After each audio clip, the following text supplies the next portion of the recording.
আয়াত ৯৭ الأعراب أشد كفرا ونفاقا وأجدر ألا يعلموا حدود ما أنزل الله على رسوله والله عليم حكيم অনুবাদ আরব বা মরুবাসীরা কুফরি ও মুনাফিকিতে শক্ত এবং আল্লাহ তার রসুলের উপর যা নাজিল করেছেন তার সীমারেখা সম্পর্কে অজ্ঞ থাকার অধিক উপযোগী আর আল্লাহ সর্বজ্ঞ প্রজ্ঞাময়।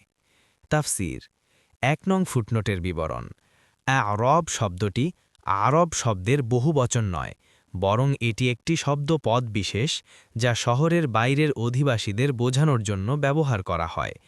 এর একজন বোঝাতে হলে আরবি বলা হয়। কুরতুবি ফাতহুল কাদির ২ নং ফুটনোটের বিবরণ আলোচ্য আয়াতে মরুবাসী বেদুইনদের সম্পর্কে বলা হয়েছে যে এরা কুফরি ও মুনাফিকিতে শহরবাসী অপেক্ষাও বেশি কঠোর। এর কারণ বর্ণনা প্রসঙ্গে বলা হয়েছে যে এরা ইলম ও আলেম তথা জ্ঞান ও জ্ঞানী লোকদের থেকে দূরে অবস্থান করে, ফলে এরা আল্লাহ কর্তৃক নাজিলকৃত সীমা সম্পর্কে অজ্ঞ থাকে। কারণ না কুরআন তাদের সামনে আছে, না তার অর্থমর্ম ও বিধিবিধান সম্পর্কে জ্ঞান লাভ করতে পারে, বিশেষ করে যা রসূলুল্লাহ সাল্লাল্লাহু আলাইহি ওয়াসাল্লাম বর্ণনা করেছেন। এজন্যই কতাদা বলেন, এখানে রসূলের সুন্নত সম্পর্কে তাদের অজ্ঞতা বোঝানো হয়েছে। তবারি এক হাদিসেও রসূলুল্লাহ সাল্লাল্লাহু আলাইহি ওয়াসাল্লাম এ ব্যাপারটি তুলে ধরেছেন।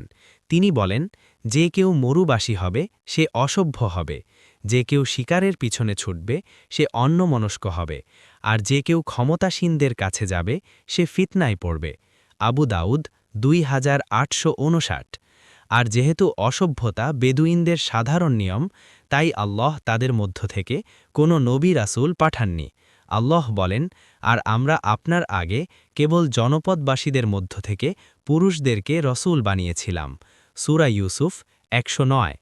অন্য হাদিসে এসেছে, একবার এক বেদুইন রসূলুল্লাহ সাল্লাল্লাহু আলাইহি ওয়াসাল্লামকে কিছু হাদিয়া দেয়। তিনি তাকে রাজি করতে দ্বিগুণ প্রদান করেন।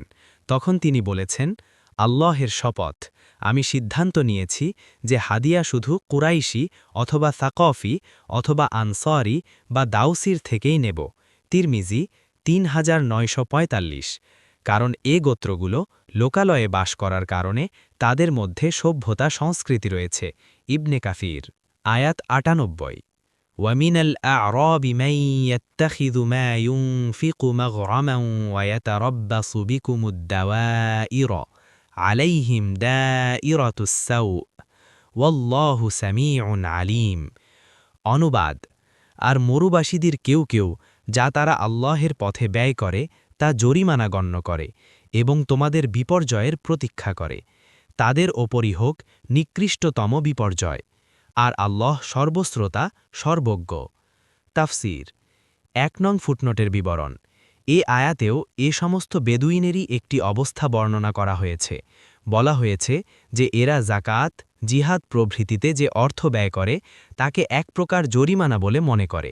তার কারণ তাদের অন্তরে তো ঈমান নেই, শুধু নিজেদের কুফরিকে লুকাবার জন্য সলাত ও পড়ে নেয় এবং ফরজ জাকাতও দিয়ে দেয়, কিন্তু মনে এ কালিমা থেকেই যায় যে এ অর্থ অনর্থক খরচ হয়ে গেল, আর সেজন্য অপেক্ষায় থাকে যে কোনো রকমে মুসলিমদের উপর কোনো বিপদ নেমে আসুক এবং তারা পরাজিত হয়ে থাক, তাহলেই আমাদের এহেন অর্থদণ্ড থেকে মুক্তি লাভ হবে।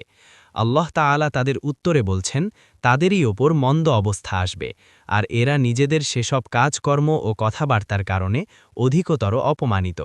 মুমিন দগনের জন্য রয়েছে তাদের শত্রুদের বিপরীতে উত্তম ফলাফল। দেখুন আইসারুত তাফাসির সাদি।